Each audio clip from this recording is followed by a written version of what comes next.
रूसी हमले से जूझ रहे यूक्रेन की मदद के लिए विश्व बैंक ने हाथ बढ़ाया है। यूक्रेन में ताजा सैन्य और सियासी संकट के बीच विश्व बैंक ने गुरुवार को एक बयान जारी कर कहा कि वो यूक्रेन को तत्काल वित्तीय मदद देने को तैयार है।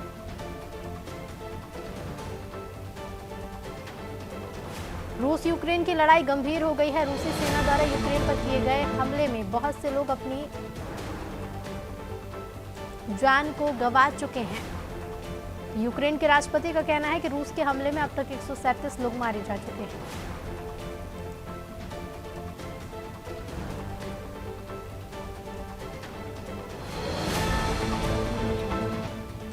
यूक्रेन और रूस के बीच जारी जंग का दुनिया भर के देशों पर असर पड़ेगा और भारत भी इससे अछूता नहीं रहेगा। कच्चा तेल 2014 के बाद पहली बार $1053 प्रति बैरल पर पहुंच गया है और इससे भारत का कच्चा तेल आयात बिल 15% बढ़ने का अनुमान है।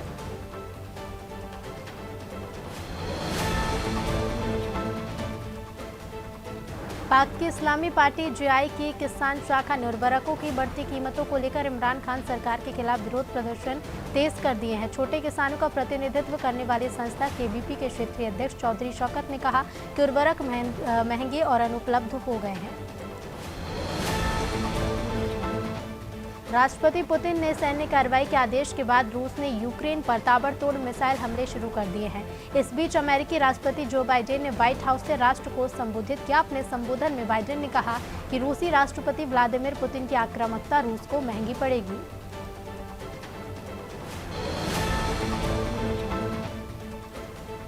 रूसी पुलिस ने दर्जनों शहरों में युद्ध विरोधी विरोध प्रदर्शनों में 1700 से ज्यादा लोगों को हिरासत में लिया है।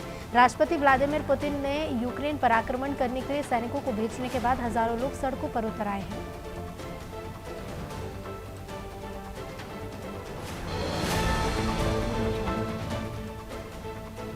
संयुक्त राष्ट्र ने कहा है कि युद्ध संकट के बीच यूक्रेन से करीब 1 लाख लोग विस्थापित हुए हैं और हजारों लोग विदेश चले गए हैं।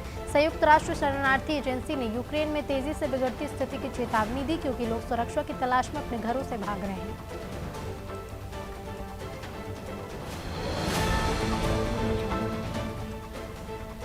सिंगापुर और भारत ने विज्ञान प्रौद्योगिकी और नवाचार के क्षेत्र में सहयोग के लिए एक सहमति पत्र यानी कि एमओयू पर हस्ताक्षर किए हैं। भारत सिंगापुर प्रौद्योगिकी शिखर सम्मेलन 2022 के उद्घाटन सत्र के दौरान दोनों देशों के बीच इस एमओयू पर दस्तखत किए गए। रूस ने यूक्रेन पर हमले करना शुरू कर दिया है। इस बीच पाकिस्तान प्रधानमंत्री इमरान खान ने राष्ट्रपति व्लादिमीर पुतिन से क्रेमलिन में मुलाकात की। इस दौरान दोनों नेताओं ने द्विपक्षीय सहयोग के मुख्य पहलुओं पर चर्चा की है।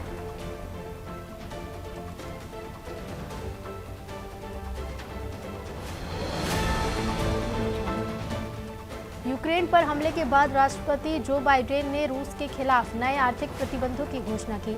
इस दौरान बाइडेन ने कहा कि राष्ट्रपति पुतिन आक्रमणकारी हैं। उन्होंने यूक्रेन में युद्ध को चुना। साथ ही उन्होंने पुतिन पर कई गंभीर आरोप भी लगाए।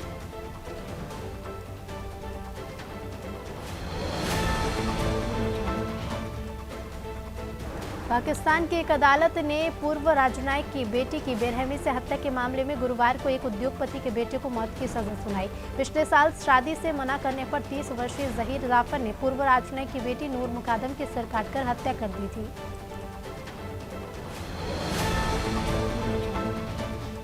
रूस द्वारा सैन्य कार्रवाई की घोषणा के बाद यूक्रेन में स्थिति लगातार बिगड़ती जा रही है। यह देखकर भारत सरकार की भी चिंताएं बढ़ने लगी हैं। यूक्रेन में बड़ी संख्या में भारतीय छात्र फंसे हैं जिनको पिछले कुछ दिनों से एयरलिफ्ट किया जा रहा है, लेकिन अभी भी काफी संख्या में छात्र फंसे हुए हैं।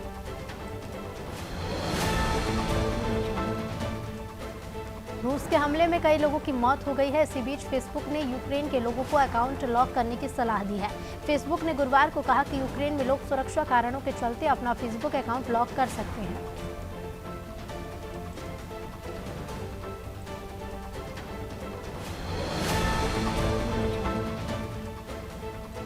कंधार के स्पिन बोल्डक जिले में डूरंड रेखा पर तालिबानी और पाकिस्तानी सेना के बीच लड़ाई शुरू हो गई है। लड़ाई के दौरान गोलीबारी और हाथापाई के चलते 20 लोग घायल हो गए हैं, जबकि 3 की मौत हो गई है।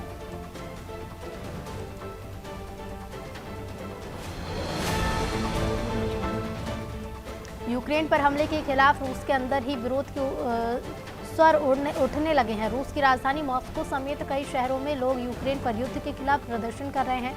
बता दें कि रूसी राष्ट्रपति व्लादिमीर पुतिन ने गुरुवार सुबह यूक्रेन पर युद्ध का ऐलान किया था।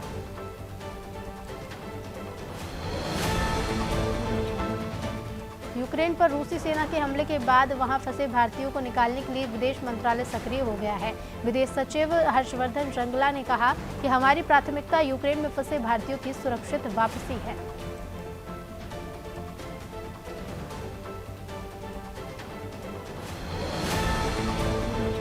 यूक्रेन पर हमला कर अमेरिका और पश्चिमी देशों के निशाने पर आए रूस के राष्ट्रपति पुतिन से पीएम नरेंद्र मोदी ने फोन पर बात की। पीएम मोदी ने राष्ट्रपति पुतिन से सभी तरह की हिंसा पर तत्काल रोक लगाने और कूटनीतिक वार्ता से समाधान निकालने की अपील की है।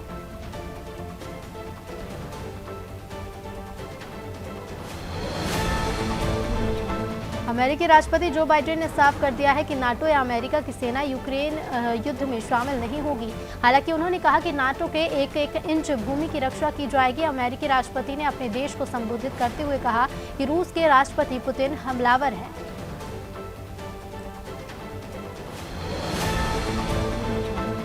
अमेरिका के यूएस चैम्बर्स ऑफ कॉमर्स ने बौद्धिक संपदा अधिकार व्यवस्था पर एक वार्षिक रिपोर्ट जारी की।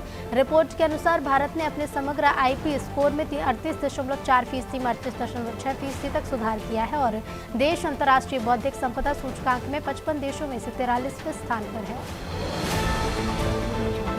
पाकिस्तान में आतंकियों के खिलाफ ऑपरेशन लगातार जारी है। बुधवार को पाकिस्तान के बलूचिस्तान और खैबर पख्तूनख्वा प्रांतों में सुरक्षा बलों द्वारा 2 अलग-अलग ऑपरेशन में कुल 12 आतंकवादी मारे गए।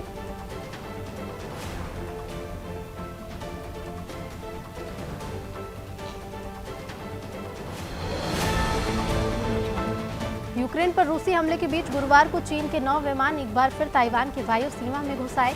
ताइवान के रक्षा मंत्रालय ने बताया कि चीनी विमानों की निगरानी और चेतावनी देने के लिए लड़ाकू विमानों और मिसाइल प्रणाली को सक्रिय करना पड़ा है।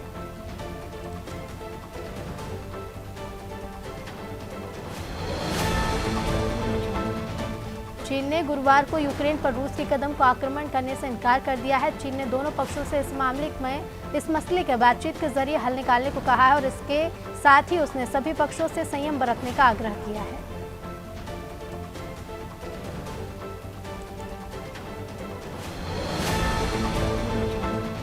यूक्रेन पर रूस के हमले के बाद नाटो के महासचिव ने चेतावनी दी है कि अगर रूस ने किसी सदस्य देश पर हमला किया तो संगठन अपने क्षेत्र के एक एक इंच जमीन की रक्षा करेगा। साथ ही नाटो ने अपने सैकड़ों लड़ाकू विमानों और युद्धपोतों को हाई अलर्ट पर रखने का आदेश भी दिया।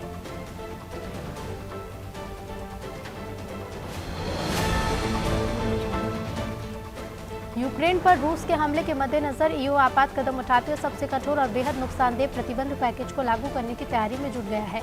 यूरोपीय आयोग के अध्यक्षों ने कहा है कि उनका लक्ष्य पूरी दुनिया की शांति व्यवस्था को स्थिरता प्रदान करना है और इसके लिए रूसी राष्ट्रपति पुतिन पर दबाव बनाया जाएगा।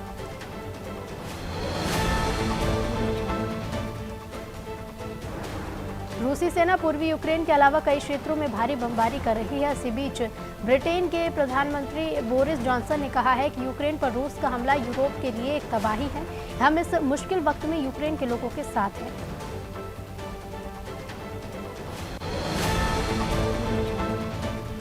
यूक्रेन में पढ़ाई कर रहे भारतीय छात्र और नौकरी कर रहे भारतीयों को निकालना भारत सरकार के लिए बड़ी चुनौती है, सबसे बड़ी प्राथमिकता भी है और प्रधानमंत्री नरेंद्र मोदी ने अपने कैबिनेट सहयोगियों को निर्देश दिया है कि यूक्रेन में फंसे भारतीयों को सकुशल स्वदेश लाना पहली प्राथमिकता हो।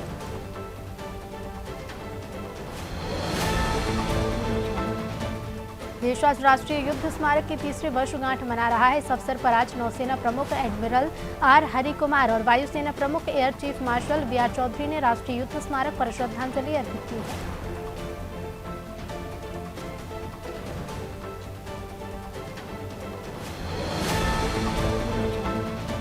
देश में कोरोना के मामलों में गिरावट अभी भी जारी है। लगातार दूसरे दिन कोरोना के नए मामले 15,000 से कम आए हैं। स्वास्थ्य मंत्रालय ने कोरोना को लेकर अपडेट जारी किया है। रिपोर्ट के मुताबिक देश में कोरोना के 13,166 नए मामले सामने आए हैं।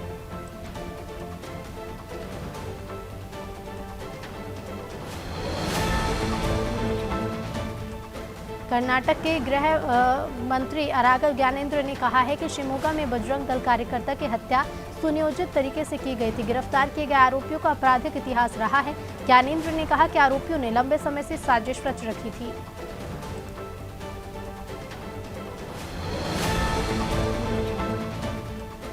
आतंकी संगठन हिजबुल मुजाहिदीन के 4 ओवरग्राउंड वर्कर्स को गिरफ्तार कर लिया गया। किश्तवाड़ में पकड़े गए इन आतंकियों के पास से 2 यूबीजीएल ग्रेनेड, 120 AK-47 के 2 मैगजीन और आतंकी संगठन के पोस्टर आदि बरामद किए गए हैं। सरकार ने सेना को अत्याधुनिक बनाने की दिशा में एक और बड़ा फैसला लिया है। इसके तहत युद्धक टैंक T-90 का अपग्रेडेशन किया जाएगा। रिपोर्ट के मुताबिक रक्षा मंत्रालय ने BEL के साथ युद्धक टैंक T-90 के कमांडर साइट के रेट्रो मॉडिफिकेशन के लिए 1075 करोड़ रुपए के अनुबंध पर दस्तखत किए हैं। कर्नाटक में हिजाब को लेकर विवाद थम नहीं रहा है। उडुपी के MGM कॉलेज में हिजाब पहनकर आई छात्राओं को प्रिंसिपल ने कॉलेज परिसर से बाहर जाने के लिए कह दिया। छात्राओं का कहना है कि हिजाब पहनकर आने पर उन्हें कॉलेज परिसर में प्रवेश की अनुमति नहीं दी गई।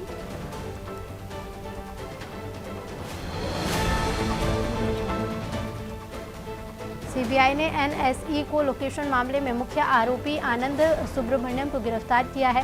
सूत्रों ने कहा है कि सीबीआई ने पिछले 3 दिनों में चेन्नई में आनंद सुब्रमण्यम को पूछताछ के लिए बुलाया था। पूछताछ के बाद एजेंसी ने पाया कि NSE मामले में कथित अनियमितताओं के कारण उसकी गिरफ्तारी जरूरी है। शेयर बाजारों की शुक्रवार को अच्छी शुरुआत रही। रूस यूक्रेन संकट के बीच सेंसेक्स 1000 अंक से ऊपर 55,321 पर खुला। बाजार खुलने के बाद उसने करीब 1150 अंक की रैली ले रखी थी, तो वहीं निफ्टी 50 भी ऊपर 16,247 पर खुला। रूस यूक्रेन में युद्ध से कच्चे तेल की कीमत में लगने वाली आग को सरकार उत्पाद शुल्क से कटौती से बुझा सकती है। पेट्रोल और डीजल पर केंद्र सरकार ने लिए जाने वाले उत्पाद शुल्क में कटौती को लेकर वित्त मंत्रालय में मंथन शुरू हो गया। युद्ध की वजह से कच्चे तेल की अंतर्राष्ट्रीय कीमत गत 7 साल में पहली बार $100 प्रति बैरल के पास पहुंच गई है। बिरसिंहपुर के जतवारा भाजपा मंडल ने सौभाग्य केशरी का भाजपा जिलाध्यक्ष बनने के बाद पहली बार नगर आगमन पर भव्य स्वागत किया। इस दौरान युवाओं ने भारतीय जनता पार्टी जिंदाबाद, युवा मोर्चा जिंदाबाद के नारे लगाए। इस मौके पर सैकड़ों युवा मोर्चा कार्यकर्ता उपस्थित रहे।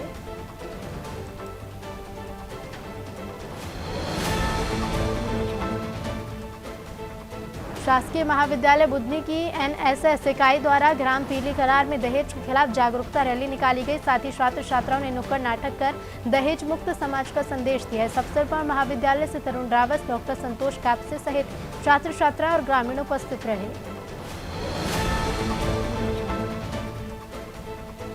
गुना कृषि मंडी नानाखेड़ी पुलिया के पास अनियंत्रित होकर ट्रक पलट गया। हादसे में ड्राइवर को मामूली चोट आई है। घटना की जानकारी मिलते ही पुलिस मौके पर पहुंची और घायल को अस्पताल भेजा, तो वहीं दूसरे ड्राइवर ने कहा कि पीछे से आ रहे डंपर ने कट मार दिया, जिसके कारण यह हादसा हुआ।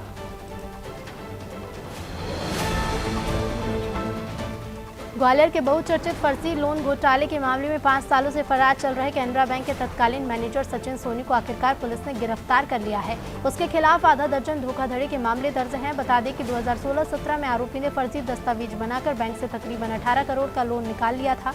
इस लोन को उसने अपने ही लोगों के खातों में भुगतान कराया। छात्रों में बुरहानपुर जिले के ग्राम शाहपुर की बेटी रश्मि सूर्यवंशी यूक्रेन में फंसी है। रश्मि MBBS की पढ़ाई के लिए यूक्रेन गई थी, लेकिन रूस और यूक्रेन के बीच युद्ध छिड़ जाने के कारण वहां फंस गई है। परिवार वाले बेटी को सुरक्षित घर वापस लाने की अपील कर रहे हैं। यूक्रेन और रूस के बीच जंग तेज हो गई है। मध्य प्रदेश की गंज बासुदा की छात्रा सृष्टि सोनी भी यूक्रेन में फंसी हुई है। सृष्टि सोनी ने एक वीडियो जारी भारत सरकार से सभी छात्रों को सुरक्षित वतन वापसी की गुहार लगाई है। साथ ही सृष्टि ने बताया है कि सभी भारतीय छात्र सुरक्षित हैं।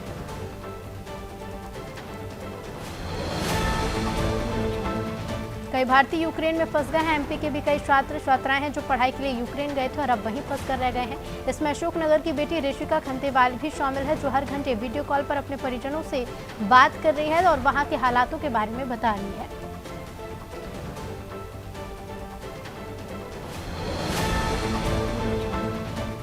मुरैना जिले की योगमाया उपाध्याय समक्ष पारासर और वेदांत कुलश्रेष्ठ तीनों छात्र यूक्रेन की राजधानी कीव में फंसे हुए हैं। जिला अस्पताल में पदस्थ डॉक्टर पद्मेश उपाध्याय की बेटी योगमाया और गांधीनगर निवासी रवि पाराशर के बेटे समक्ष पाराशर यूक्रेन में डॉक्टरी की पढ़ाई कर रहे हैं। डॉक्टर पद्मेश ने कहा कि केवल व्हाट्सएप के जरिए ही उनकी बेटी से बात हो पा रही है। ग्वालियर में संपर्क क्रांति ट्रेन की चपेट में आने से एक युवक की मौत हो गई। घटना के बाद मृतक का शव ट्रेन के इंजन में फंस गया। पुलिस और रेलवे अधिकारी देरी से पहुंचे, जिसके कारण करीब आधे घंटे तक शव ट्रेन के इंजन में फंसा रहा। तो वहीं ट्रेन लेट होने के कारण यात्री भी परेशान होते रहे।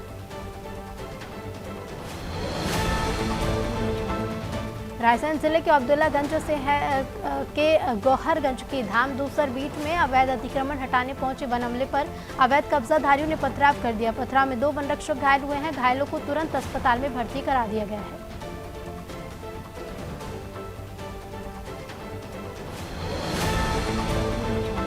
सतना में नए परिसीमन के बाद अमरपाटन, रामनगर और नागौद में 3 ग्राम पंचायतों का गठन किया गया है। अमरपाटन जनपद में ग्राम जोरमनिया और ग्राम किरहाई को मिलाकर नई ग्राम पंचायत बनाई गई है, जिसके लिए ग्रामीणों ने कई बार ज्ञापन सौंपा था। अब क्षेत्र में विकास कार्य सुचारू रूप ले सकेगा।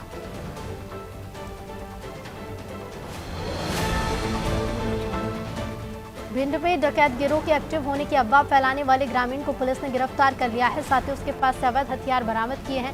थाना प्रभारी अभिषेक राय को मुखबिर से सूचना मिली थी कि ग्राम जैतपुरा में बदमाश गिरोह फायर कर रहा है, जिस पर से थाना असवार पुलिस ने तत्काल मौके पर पहुंचकर युवक को गिरफ्तार कर लिया है।